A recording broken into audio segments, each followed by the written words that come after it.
Clear হয়েছে, এখনো সুযোগ, একটা লং রেঞ্জ শট এবং সোহেল রানার গোল। আউটস্ট্যান্ডিং, এই shot of bullet. Brilliant brilliant Sohel Rana, classic Sohel Rana.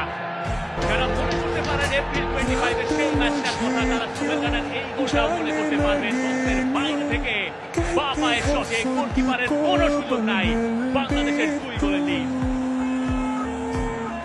এই ম্যাচে যেটারই অভাব ছিল সেটাই ঘুচিয়ে দিলেন, একটা ওপেন প্লে থেকে গোল, এবং সেটাও বক্সের অনেক বাইরে থেকে বাঁ পায়ের বুলেট গতির শট। সোহেল রানা এই মুহূর্তটা জাতীয় স্টেডিয়াম মনে রাখবে অনেক দিন ধরে, সোহেল রানাও মনে রাখবেন অনেক দিন ধরে। বাংলাদেশের দ্বিতীয় গোল ভুটানের এগেইনস্টে।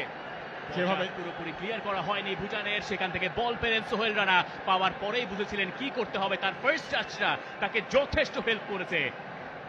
এক পায়ে টাচ করলেন, অন্য পা দিয়ে শটটা করলেন, অ্যাঙ্গেলটাকে ঘুরিয়ে দিলেন এবং সেটাই এনে দিল সোহেল রানাকে বাংলাদেশের হয়ে আজকের দিনে গোল।